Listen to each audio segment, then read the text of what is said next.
recording, but I'm going to start it now because we have learning that we are sharing. But go ahead, finish your sentence, love. Anyway, I was just thinking like by putting myself out there and doing something new and scary, and that could be a whole gamut of things for anybody, you know. There's such a learning process that goes on, even if you don't accomplish the goal or get the big shiny trophy that you were hoping for in the end, you know. And there was just a huge learning process that went on for me that I'm so glad that I did it, and the people you met too. Exactly. It keeps us focused on the purpose of doing things. And I would submit that most of the time it's not the win. And it's a lot of times not the thing we think that we're going in for. He leads me to do X. And then when I get into it, I'm realizing he wants me to get Y, but I wouldn't have gotten Y because I wouldn't have been drawn with the X. Does that make sense? So yes. I think it is beautiful. We were just talking to Artis about her beautiful networking event tonight that she's got, which is fantastic. And Ashley, you need to text me what I need to wear because I've been like stressing about, do I wear suit pants? Do I wear a dress? Do I wear like jeans?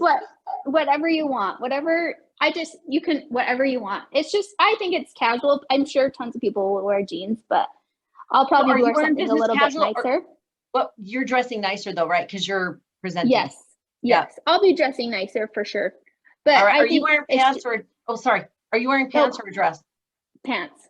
Okay, just wondered. I'm more of a pants girl. Anytime I can wear pants, I'm wearing pants. I'm so the opposite. I'm like, anytime I can do a dress, I'm totally doing a dress. I love dresses.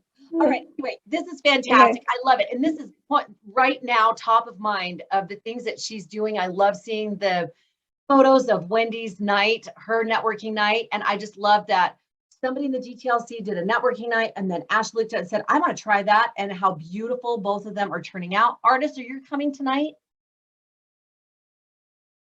Yes, I am. I'm planning on coming tonight, even though I've got a little bit of a cold. I'm hoping I can speak for my 2 minutes pretty clear. So, but I am planning on it, and I'm totally looking forward to it. Ashley, thank you so much for arranging it.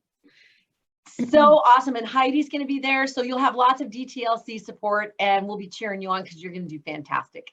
This is so super and super fast. I just wanted to share.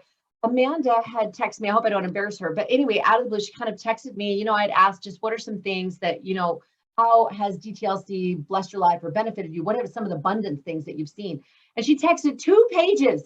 And she's like, I just got to share this with you. And it inspired me. I'm going to do that today because the Lord has blessed me so much. And before conference, I've been thinking a lot about gratitude and about this last year and what he's done and how he's worked with all of us. And anyway, it was just a beautiful thing. I had to print it off. It was just so lovely to read all the things. So nice job, everybody. You're amazing. Let's go ahead and we have prayer. And I know I've got several things I want to share with you today, but I want to hear any questions that you might have that are burning and you're like, I need help with this or whatever. So I'd love to start with the questions because I want to make sure that you get what you need first. And then I can always just follow up with this if need be later. Anybody have any questions? On your one sheet, you know, we just have a couple weeks left and we're just kind of tying up these loose ends of anything that's kind of a potpourri of the you need help to get done. Artis. Just on the one sheets, I'm noticing like when I'm looking at templates and everything, and they're pretty basic, like just your information, a little bit about you, what you speak about, and then someone, you know, maybe saying a quote about you. And that's it. That's all it is, really. It's super brief. Very brief. And just a heads up, I mean, you'll notice a lot of them are packed. I don't know if you noticed that same thing when I was researching a bunch of them. They're just packed with information. And I would encourage, like we said before, lots of white space. Because what happens if they're looking at 35 one sheets, right? Your eyes get so tired. You're a human being. You're just going to be like, I can't even handle this. So it is really important to keep a lot of white space. And here's one tip. I was just talking with Cheryl the other day, and she said it's also good to do a one sheet that's just one keynote. And I thought that was a great idea. She said, just do one speaker one sheet for your one key, like for us, it would be the Keystone keynote. But she said just one keynote so that you have the speaking topic, then maybe underneath you have your takeaways, and then you just have 1 or 2 testimonials, and then you have a nice picture of you and your contact information, but lots of white space, and they can clearly get the information that they want, which is, what are you speaking about? What are the takeaways? Are you credible? And can I see where you're speaking? So make sure on that one sheet you have a link or something that says to watch my speaking reel or to watch my speaking for a clip of my speaking, my keynote speaking, go to my website or go to my landing page or email me if you don't have any of those, which by now you should have some kind of a landing page or something that people can contact you and find you. So that's a really important thing. Make sure you hit those markers and lots of white space. And another thing that I noticed when I was looking through the keynotes, the one sheets, is I loved the ones that had a pop color. So have you noticed that when you look at one sheets, there's a lot of white space, but then like this one lady had a pink band in the middle, and she had the top third was her white space and then her picture and then her contact information, and right underneath was her tagline. So people, it was branding, financial branding, something analyst. So she needs to have a better tag, a definer of what she is, right? So if you're a life coach, or if you're a gardening specialist or whatever, right? Whatever that specific niche that you fill, put that niche on the other side of your picture. So it's nice, bold, easy to read, and they can see it at a glance. And then in that middle section, in the pink band, if I don't want to take the time to pull it up, unless you want me to pull it up, I can actually put a link to it in the WhatsApp if you guys want to see that, or I can do it right now, but I just don't want to take the time to like go through all the whatever. But in the pink band, the first line that she said on the top of the pink band was, people do business with people they know. So you could tell that was her driver, which is you need relationships to be able to do the thing you're going to do in business. And then she went on to kind of explain it. I did not like that she did a paragraph underneath that because I just totally lost interest. But if you want to do something like that, I would encourage you, that's where you do your speaking topic, like your title, and then you would do your bulleted takeaways. Because bullets, people will read bullets, right? They want to just see it. And then at the bottom of those bullets, you could put, for a speaking clip, go to blah, because they're going to read this stuff and go, wow, we want those takeaways. I wonder if she's any good. And then boom, for my speaking set clip or reel, go here. Then they can click right on it. And especially if you're sending them a PDF, they can have the link that's the hyperlink that's active on there, so they can just click on it right there. So those are just a couple of thoughts. But again, make it lots of white space. And again, consider using a branded pop color. I'm going to do my one sheet different now. I'm going to put an orange band in the middle. I really, really liked that. It just drew your eye right to it. And it wasn't so busy. So many of them were just so busy and all over the place. And it was completely overwhelming. So you don't need to prove things. You just need to state your credibility. And that's like in a sentence or two. You don't need to list all the amazing things. You can put that bio in the email that you're sending to say, hey, you want to request me to speak. Any other questions? Did that help? So I love that point. Keep it simple, keep it clean, keep it classy, and keep it informative of those key things that they want to know. Anything else? I would love for you to be preparing your final keynote. Like by the time we're done in 2 weeks, that keynote should be done, finessed, all the things. So last week I said, look through that whole process. Imagine yourself reaching out to someone, sending your one sheet, how you would respond, then you actually getting requested. What information would you need to have? And then how would you prepare? And then you know how to do your keynote in the slides, and it leads them to something, to your opt-in or to whatever. And then the follow-up after, you have an email template that you're like, and if you need one, I'm happy to post one. You would just want to tailor it in your own way. But the follow-up is very simple. You're just saying, it was a beautiful experience at this conference. Thank you so much. I love the response of the people. And I would look forward to working with you again. Love to keep in touch, and I'll check back with you in a few months, in about 6 months, and just see if you have any other conferences that I can help you with, or blah, blah, blah. But I'm happy to post a template if you'd like a template. It's very personal. You want to make sure you're just letting them know, thank you so much, and I'm available. I have other topics that I can share, so I'd be happy to speak again. So would you like me to post something like that? A template? Okay. Let me write that down.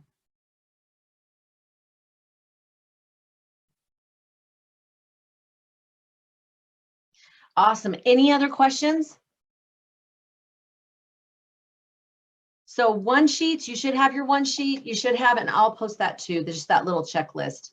So you should have your one sheet. You should have your CRM by now, the way that you're going to track your speaking gigs and the process of it. So you can check off, I sent that. You should have your bio and your headshot that you can include also in that email. So your intro email, your follow-up email, and then your keynote and your slides and your opt-in. So those are really, really key pieces, and make sure that it's just a smooth flow. And we saw that for Wendy, that she just had all of those pieces in place. So it was a nice pipeline.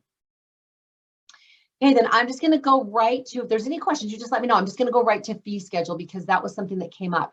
So before I show you the numbers, I wanted to see your faces. Sometimes I just get behind the slides and I don't really like it. So I'm just going to show you one slide of the actual numbers so you can just take a picture of it, whatever, so it's easy. But I just want to talk to you about these pieces.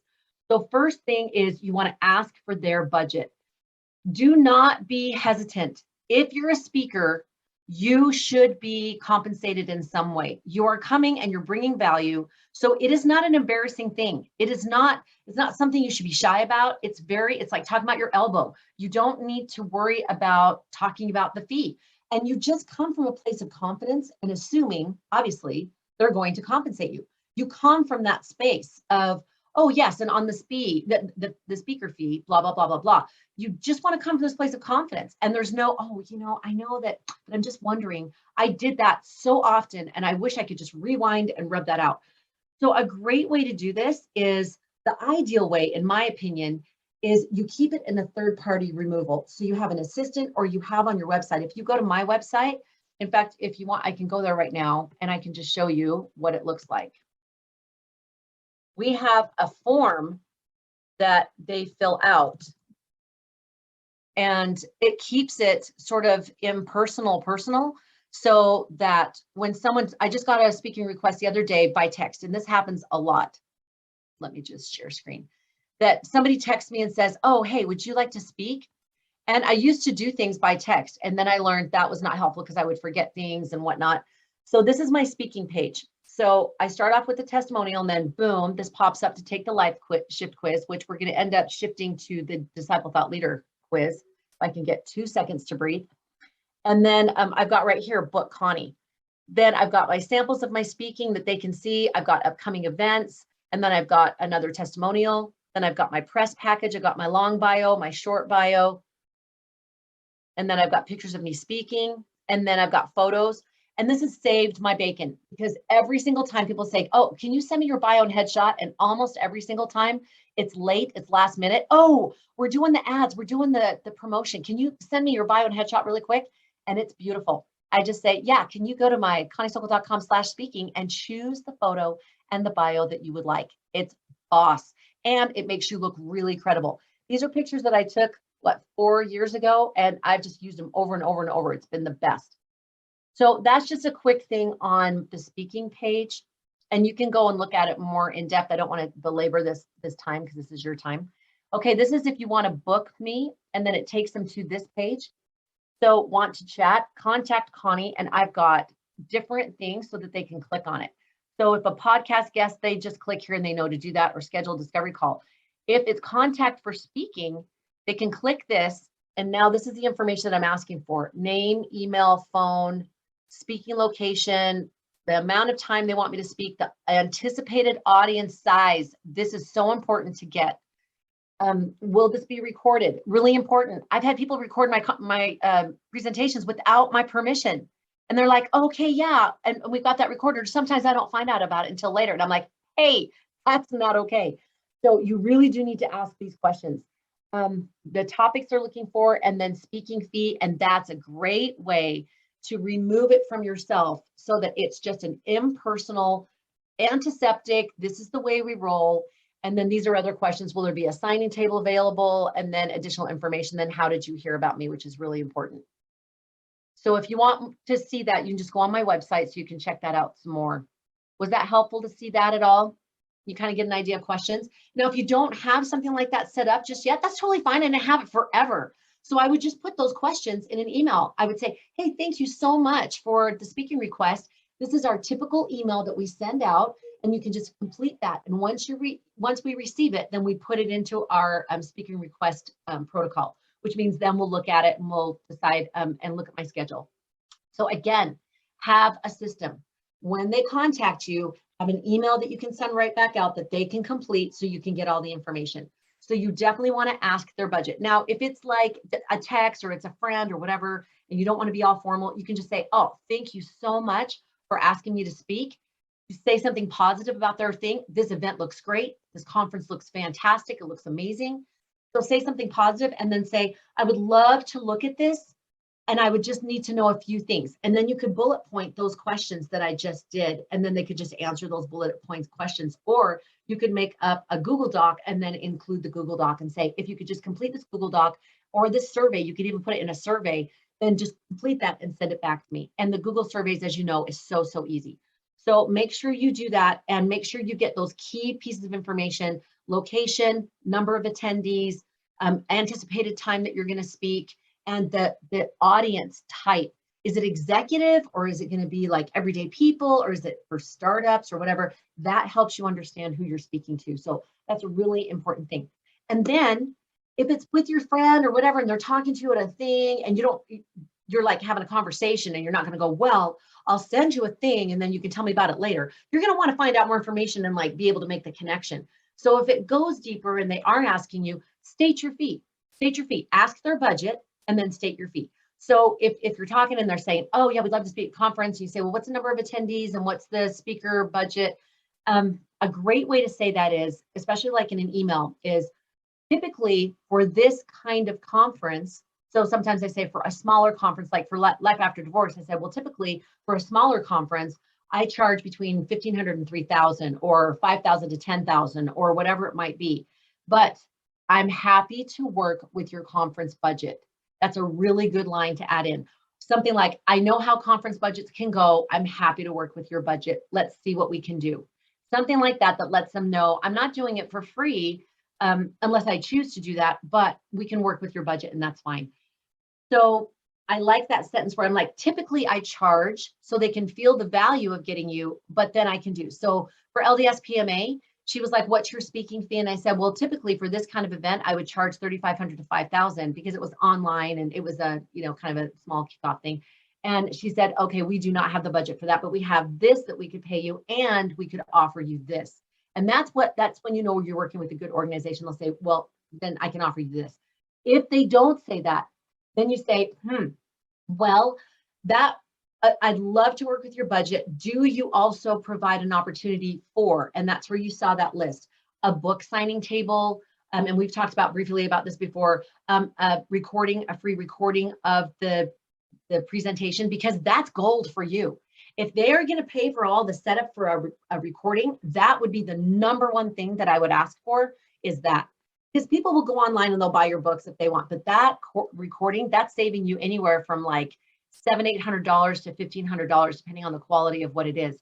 So that's a really great thing if you can get that. Can I comment on that? Yeah. The recording thing. I follow this speaker girl on Instagram, and she actually puts that in all her contracts. She says, if it's going to be recorded, I require that I get a copy of the recording as part of my speaking deal.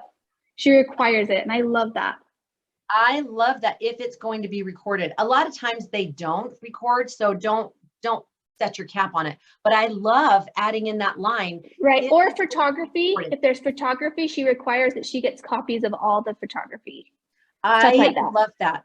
And that is actually a win-win, especially if people are putting on a conference and they're like, well, we're already recording this for our attendees. It's a win-win, because then they're like, well, great. Yeah, we can just give you the recording. We're already putting so much money into this as a starter conference or whatever that we don't have enough to pay for both. So that's definitely a win-win. I wouldn't look at that as a negative, in my opinion. And I also said before, remember I said, then you can also offer that with the book signing, or you can have a VIP meet and greet. Well, do you have a VIP meet and greet or anything like that at lunch? Anything like that, you want to make sure you can ask for any of those additional things, because you should be compensated for your time. So don't feel hesitant about that. Any questions or other comments on that? I have a quick question. So the same speaker girl that I do follow, she says that she always has a contract that she has that people sign. Like when she's like, here's our agreements, including like copies of the recording, whatever. And then she has them sign it. What do you think about contracts? I think contracts are good. I think it's always a good idea. I personally have not had to do them because I work with organizations that already have their contracts in place. And you'll find that a lot of times they'll already have a contract that they want you to sign. So if you don't have one, I wouldn't stress it, but that'd be a good thing. Let me talk to Lamira, and then we have a template of something like that in there. The other thing is the organizations will have that, but also you want to make sure that you have some written understanding of what you're going to be paid and how it's going to work out. So even if you don't have an official speaking contract, the email that you're sending back and forth serves as that kind of a contract, as an understanding. Would it hold up in court? Yeah, probably not, but you're not going to work with organizations that are not going to do that. If you're working with someone who it's their first time conference or things like that, then yes, you definitely want to have something in writing, I would imagine. But I've been speaking for over 25 years, and I'm careful about the people that I speak with and speak for. I just am. I just don't take anything that comes my way. I don't think I have to, even when I was starting out. Even when you're trying to get your speaking legs, start as you mean to go on. Work with the kind of people that are going to be interested in what you have, and I think those are going to be DTL kind of people, is my personal feeling. So if you don't have a contract right now, I think you're fine. I have not had any problems. In all the speaking assignments that I've done, no problems, even business ones, no problems, but they usually had a contract. And I work with mostly, heads up, Latter-day Saint organizations, Education Week and BYU women's conferences and conferences and workshops. So I'm not stressed about that at all. But that is a great point, Ashley. And I think that's great. We should probably have a template of a speaking contract in there for situations that you're going to come up against. I use a contract when I speak with districts all the time. That's excellent, because you're working with I'm surprised that they don't have their own contract as a district. Yeah, Is no, it because that I've seen they have a contract. Yeah, that's so I've done. Yeah, I definitely would do that in that situation for sure. Holy cow, that surprises me. But yeah, that would be a really good idea. So we'll get a little a template put in there. That's a great idea. Like I said, I've not even needed to have it, but like I'm saying, the people that I've worked with, I mean, it's pretty obvious that that's not going to be an issue, but for sure, I'm just kind of surprised for the education system. But anyway, but then you are you're your own subcontractor, you're your own person coming in. So that makes sense. So that's a great question. Any other questions? And then I'm going to show you a fee schedule. Okay, I'm going to share screen. And I was talking with Cheryl, just so you know, that slideshow, current slide. Okay, just so you know, these fee schedules can change, and it depends on the conference, and it depends on the speaking event that you're doing and the special deal that you're working out and where you speak. Utah is typically much lower, very sad, but understandable and predictable. So just know the prices on this would probably be like the next scale up in other places that you would speak. Not always, and not necessarily.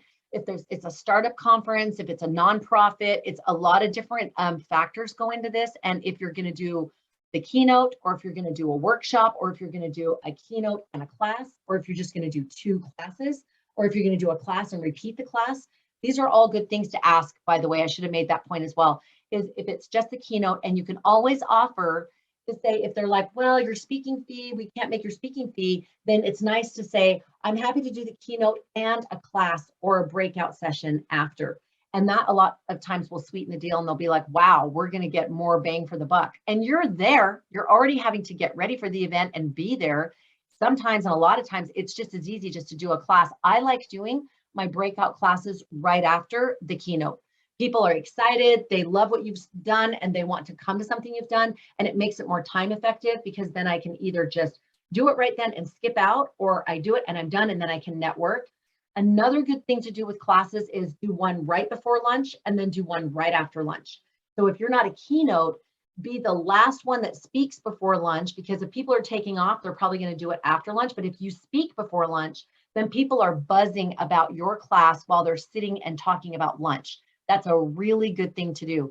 And a lot of times, because people buzzed about it at lunch, they'll want to come to your class after lunch. Now, that's not a hard and fast, and you don't always have to do it that way, but that's just a thought. Also, if you're given the option of an opening keynote or an ending keynote, both of them have pros and cons.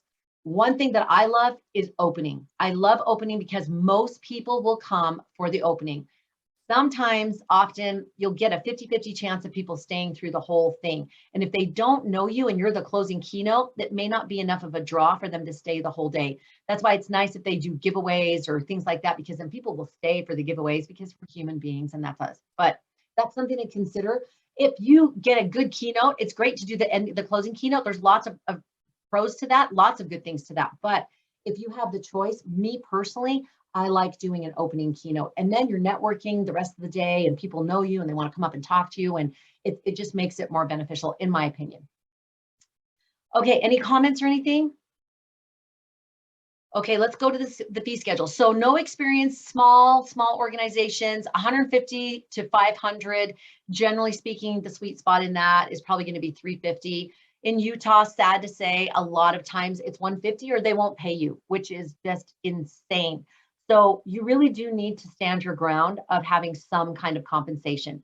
Now, that being said, if you're like, I need to pad my resume and need to have some speaking experiences, then that's the win for you. If it's a really good conference and it looks good on your resume and they aren't going to pay you, then that's your payment, is the credibility of that conference. And oftentimes you'll only have to do that conference once and you've got the credibility, and now it becomes a stepping stone to the next one. And that's what happened for me. I started at the small things and like a little marketing get together, and then it got to be more of a bigger little training thing, and then it got to be more of a like Chamber of Commerce, women's, Chamber of Commerce stuff, and then it got to be a bigger thing of I'm going to do like EFY, and then it got to be Education Week, and then it got to be speak for business, and they would have you come in and then do kind of a training thing. So it builds, and you want to build. You want to take that credibility and then use it to kind of leap to the next thing and say, well, I've done this, so now I can do this. And you don't have to do like a bunch of them. Don't feel like, unless you're like, I really need more practice. But again, everyone's personality is different. My personality is I'm gonna get better in the doing. And if I feel like, wow, I just did a little bit here and now I'm up leveling like significantly here, well, guess what happened? I up leveled. Right? I had to create an up-level keynote. I had to get my stuff together, and it up-leveled me, and instead of saying, well, I'm going to do 3 or 4 more of these, and then I'll be more up-leveled. There's benefits to both, but it's just your personality and how quickly you want to move forward. So experienced medium event, 1,500, 3,000, 5,000. Again, check their location, their type of audience, and also the number of attendees. If they've got 3,000 people coming to their conference, they've got $5,000 to $10,000 to pay a speaker, especially if you're a keynote, for sure. So just keep that in mind. If you're very experienced and it's a large event, then that's what you're going to want to be looking at. And again, these are Utah prices, so just keep that in mind. And then for people who are authors, social influencers, media personalities, 10 to 20, they can even get 30 and 40. And then celebrities are 50,000 to 6 and 7 figures. So that just gives you kind of an idea of what to anticipate, so that when you go into it, you can have kind of know this is what I should be anticipating. And if not, then I can decide if it's worth it for me, and I can decide if I want to suggest something else that would be of value, because you want them to respect you. You want them to see you as a speaker, which means you need to walk in there as I am a speaker and this is what I do.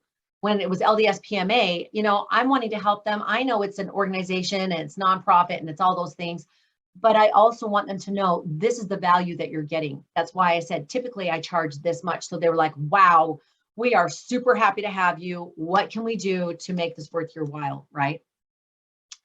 And then the last thing is the Speak for Leads. So like the Life After Divorce conference, it's a small conference. It was only 200 people, and it's not, that's not my ideal in the sense of I'd rather reach more people, 500, maybe to 1,000.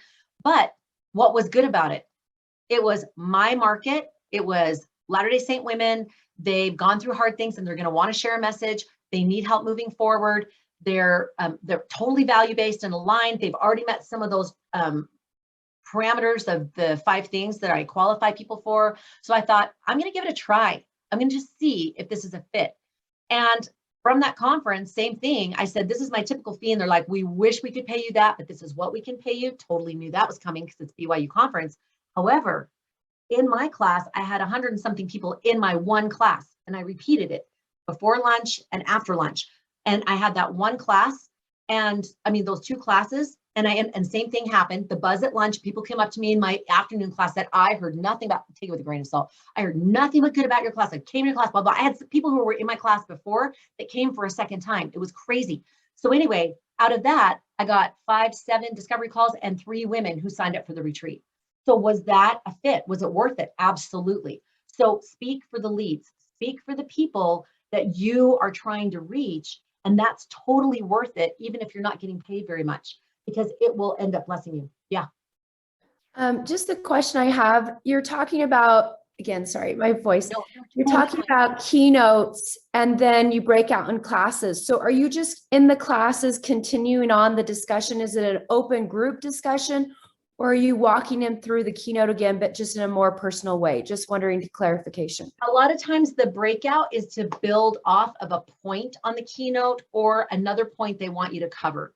So if you have to create a whole new talk for that second thing, I would not include it in your keynote fee. Because if you have to create a new one, when we had Amanda Dixon speaking for Weekend for Women, we asked her to do our keynote and then a breakout class. And she said, well, I'm going to need to be paid for the keynote and the breakout. Well, we knew at the time that we weren't going to be able to do both because it was a startup conference, right? We needed to pay her big bucks for the keynote. So we just said, well, you can just do the keynote. And it was pretty funny. It was good to watch her. I learned a lot from her because she was very persistent. She was like, oh, I could do such a great thing for you and for your women and stuff. And that was great. I love to see that she was really had no hesitation in offering her services and knew that she could do good things for our women. But it came down to the fact of, no, we could put somebody else in there and we didn't need to pay that money. And so it was fine. So we just had to be very firm with her and say, nope, we're good. But thank you so much for offering. And this is another little tip too. If you ever put on a workshop or a conference, which we're going to be doing for DTLC, when we're going to announce that today in DTLC. But it was interesting. The first thing, she walked in the door, and this is, well, oh shoot, dang, I used her name, dang it. But she first walked in and she was like, and I need my check. And before she had even spoken, she's like, I need my check. And I was like, huh. Now, I could see the reason why she would do that is because there are times, I'm sure, where maybe she hasn't been paid or there's been a concern for that or whatever. And that goes back to Ashley in the contract. That's not been my experience. So that's not the way I operate. That's not how I work with people. Even if someone had taken advantage of me, that's just not the way that I work. But it was really good for me to see from the beginning, how do I want to do this? And I was like, I will not ask for a check until services are rendered. And then they will be ecstatic to pay me and then say, when can we have you back? Because unfortunately, the way that she chose to go about it at that time for her reasons that made sense to her and probably worked for her, for us, it didn't resonate with the way that we do things. And so it wasn't something that we were like, we want to invite her back. So that's something to consider. Opposite experience, we had Doug Brinley who spoke. He ended up, he's older, so he ended up going off on a tangent and on his topic. And so people had come up to us afterwards and said, I thought I was going to get this out of the class, and we only got like this out of the class. And apparently it had kind of come back to him. So he came up to, afterwards, I emailed him and said, hey, thank you so much. And we're sending your check or whatever. Oh no, we gave his check and we said, thank you. You should have received your check, blah, blah, blah. And he said, no, I'm not receiving it. He said, there was concerns about what I did and I didn't get through what I was supposed to get through. So I'm not accepting payment. Which, do you think we want to invite him back? Sure.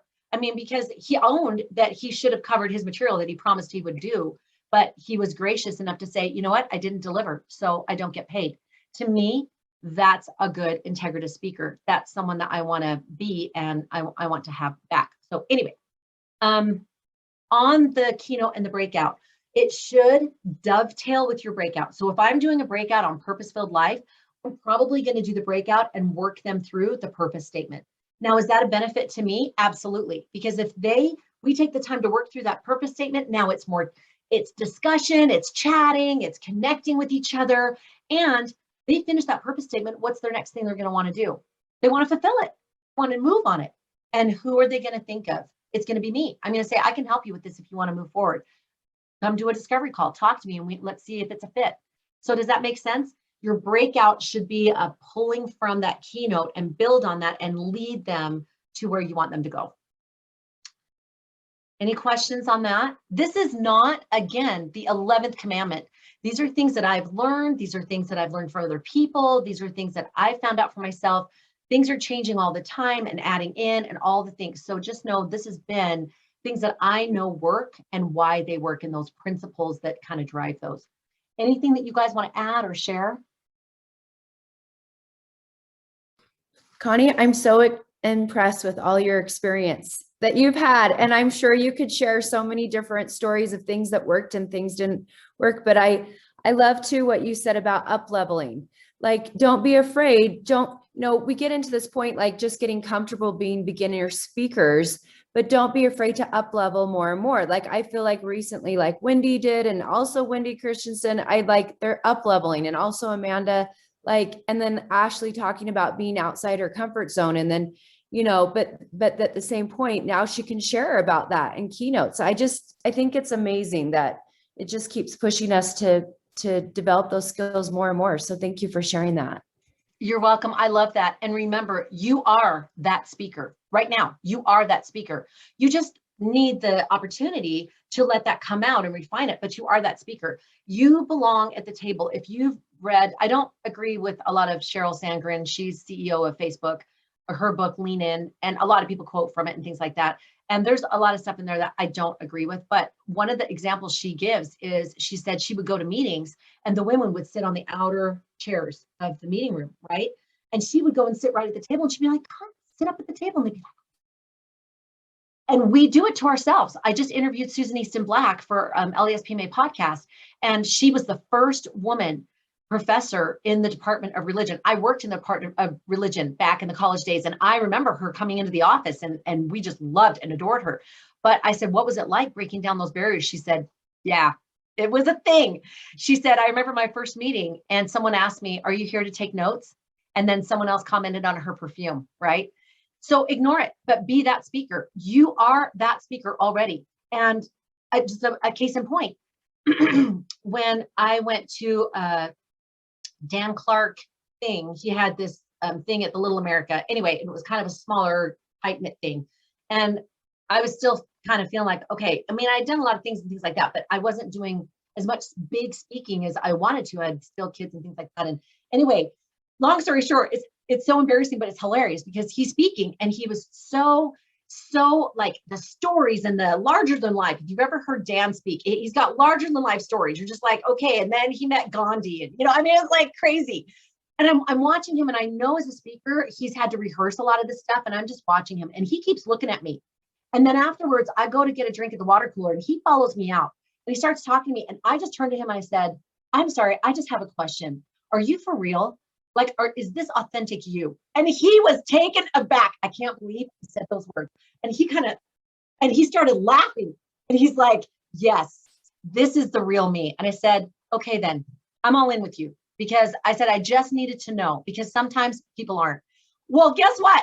It bonded us for life. He was talking to another high profile speaker in the hallway, and I could hear him use my name. And I walked up and he was like, yeah, this is what she said to me. Well, we're pals now. So guess who I get a call from? I'm back from cleaning the temple, and I look at my voicemail and it's Dan Clark. And I'm like, what? So I listened to it Saturday morning, and I'm driving to the temple to do an ordinance, and I'm listening to it, and it's Wendy Jones is on there, and weird of weirds, they ended up meeting each other because Joy Jones is the backyard, and their backyard's Dan Clark, they adjoin, whatever. Anyway, so they all end up meeting each other. So he's like, call me. So I call him. You guys, I'm talking to Dan Clark, driving to the temple, talking about, he's like, yeah, we need to do something. I want to do this fundraiser for Wendy. And hey, I'd love to come speak to your women if you want me to. And he wants to be on the podcast, LDSPMA, and blah, blah, blah. Okay, so you are that speaker, right? You see yourself as there's a place at the table for you, and you make yourself a place at the table, not rudely, not annoyingly, but you're there and you belong there. You have a message that's of value to share, so share it and be confident, because you know what? We're all winging it. We're all seventh graders in the lunchroom, nervous and insecure and looking for someone to sit with our tray. We're all the same. So, and it doesn't matter if you've been speaking for like 40, 50 years, it's all the same. So I love that you brought that up. See yourself doing it, and you will have those experiences. You will make those connections. I did the same thing with Ty Bennett. I walked out to him the first time, and I swear I overwhelmed him completely. The first time I met him, we were talking, I was like, I need and want to be in a speaker agency. Do you have any suggestions? First, I told him how awesome he was, because he was. But I'm like, all energy right there in front of him. And he's like, wow, you are a very dynamic woman, which is code for you're completely overwhelming me. But now Ty and I are good friends. So just be annoying and overwhelming, and then people will get to know you. They'll love you. It'd be great. Anyway. Okay, any other questions? And I just wanted to quick touch on adjusting for TV, radio, and podcast. And we can just go over it really fast, but we could also do it next time if you want. Anybody have a preference? Do you want to chat about anything or any questions? Any thoughts and feelings right now about what you're feeling? Go ahead, Amanda. Yeah, I have just a comment. I had read something the other day that has stuck with me, and I absolutely loved it. And it was that when you partner with God and when you're doing his work, he has already put your name on what you're asking for. Like, he's already put our name on speaking events. We just have to be patient and wait for his timeline, because it's going to align, and we need to wait for his audience so we can deliver his message to the hearts that are prepared. And I just loved the idea of, we don't have to like run around and be like, oh, I have to secure this and I have to secure this, because he's already put our name on it. So I just loved that.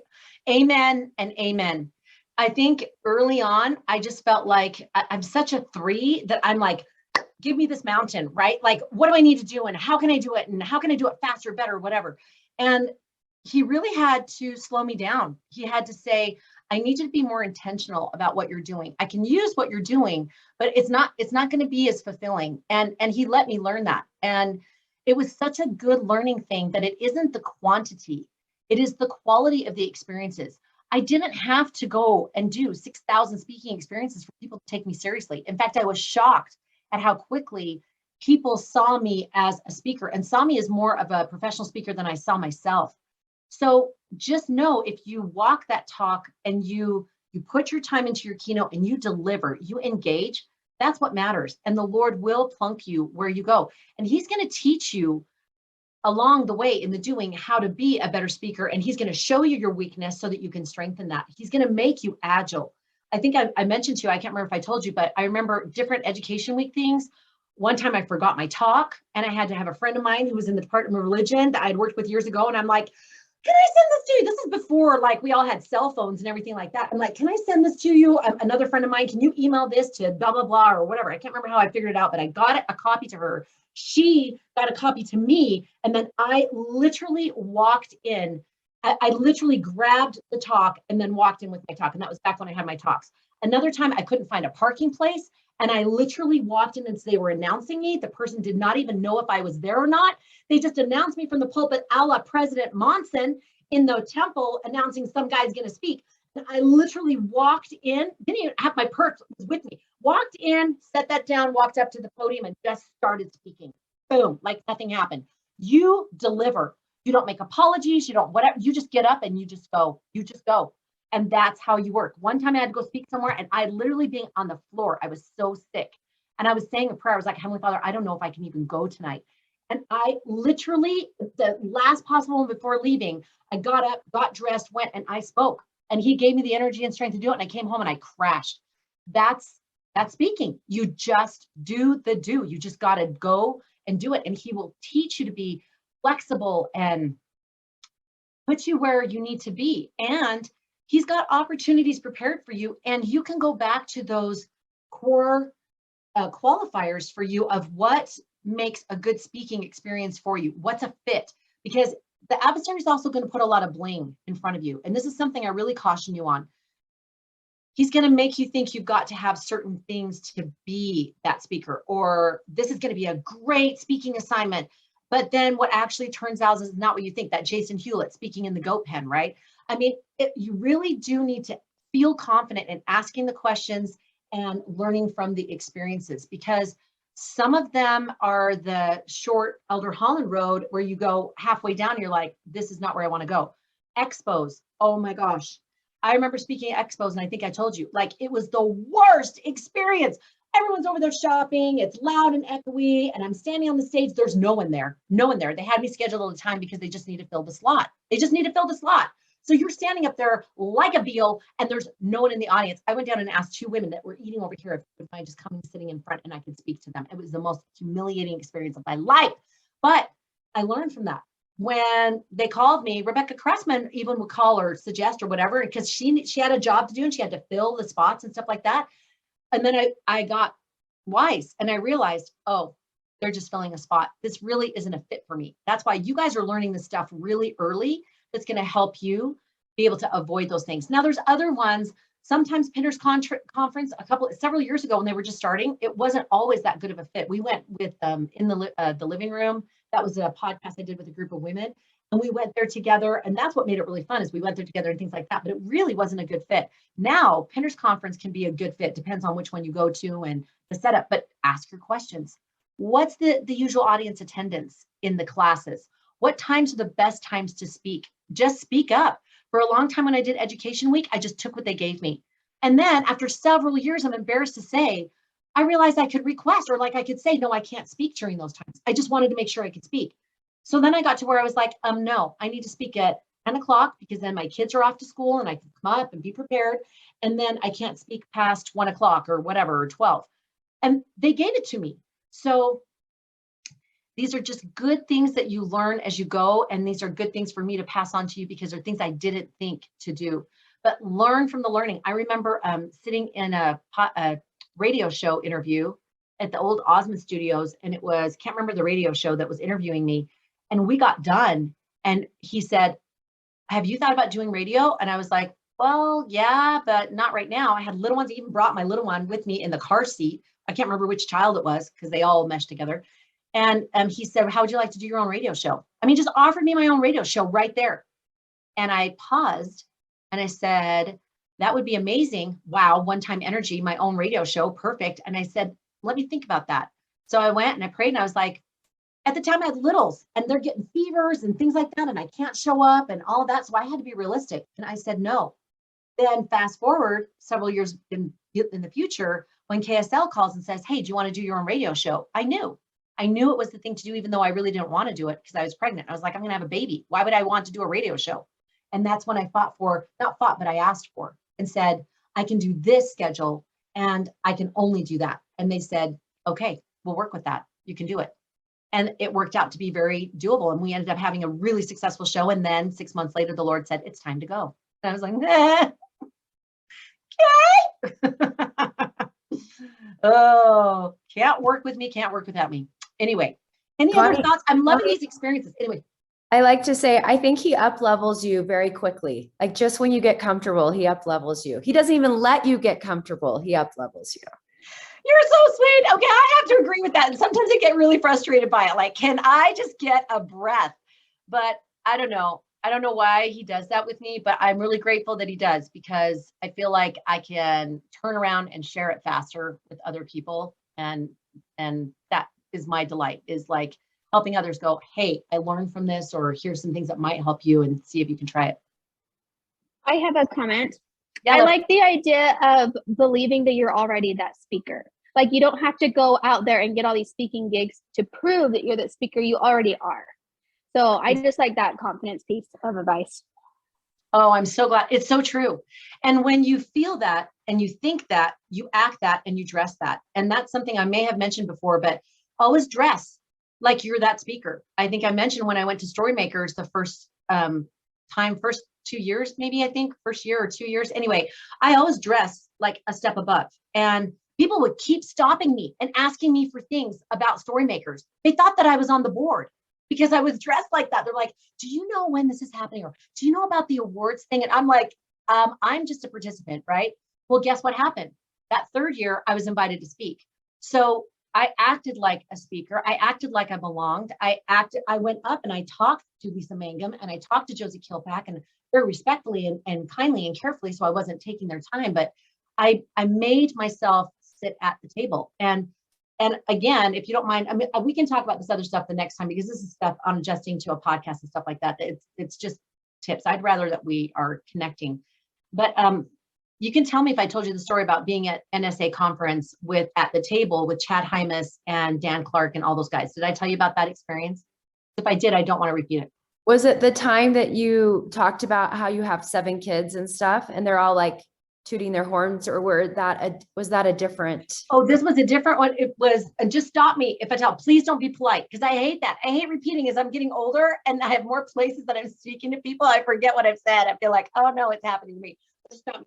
But they had 2 years ago, they had the Influence watch party at Chad Hymas's ranch, which is now burned down, which is just unbelievable. But beautiful, beautiful ranch. And I didn't want to go. And I was really nervous because I thought, oh, then people are going to get to know me personally. And what if I say something stupid? This was like a big concern. That's 2 years ago. And I was really concerned about it. But I ended up coming. They had one little room that was extra. And the president of NSA, Chris Barney, she was like, Connie, just come. And she let me come when everybody else was going to be there as far as on the board. Now, again, here's another thing. When she offered that, and I got it. I got the download. She saw me.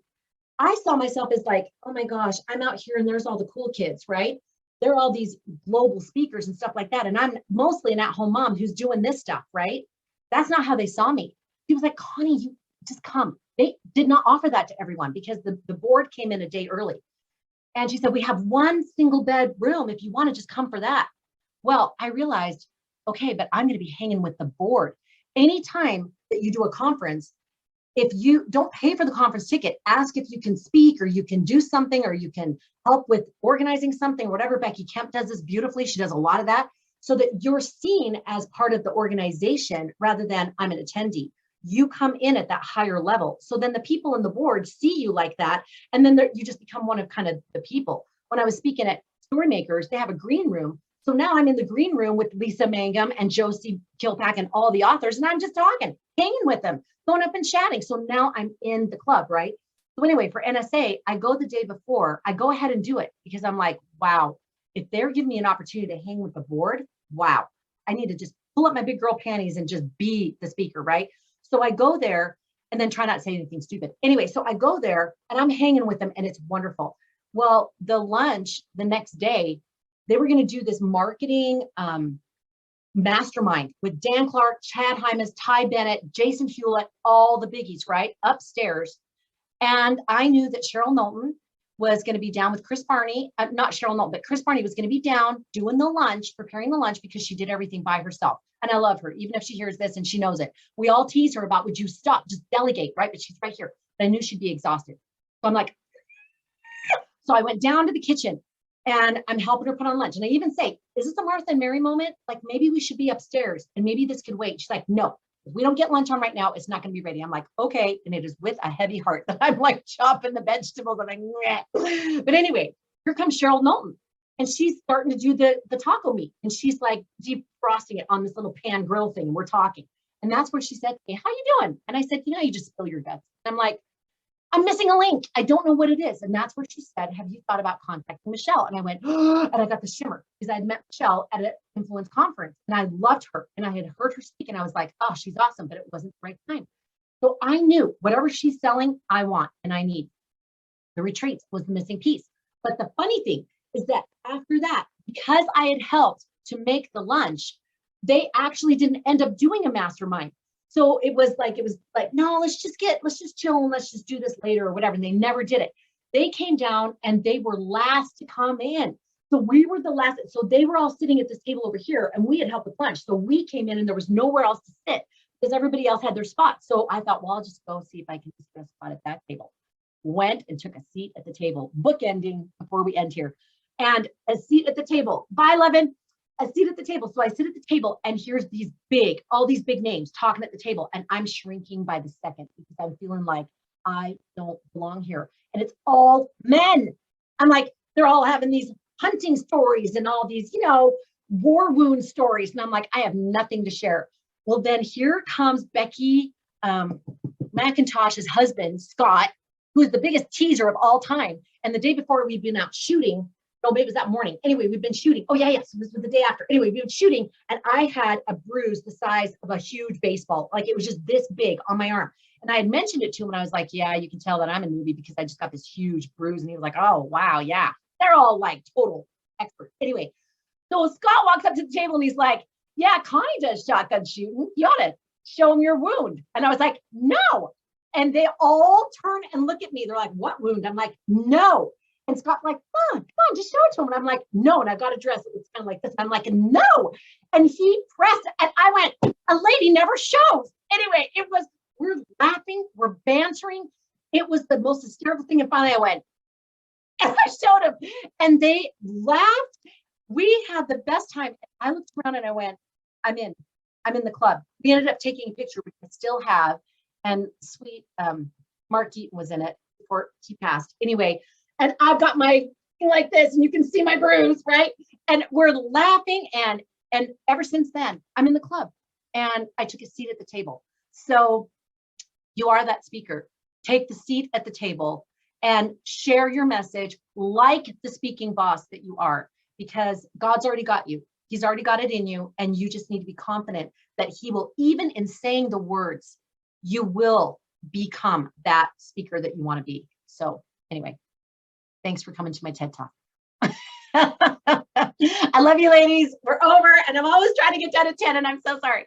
All right. I love you, love you, love you. Thank you so much. And we'll talk about the other stuff next time. The goal this week is any gaps, any loose ends that you need to wrap up.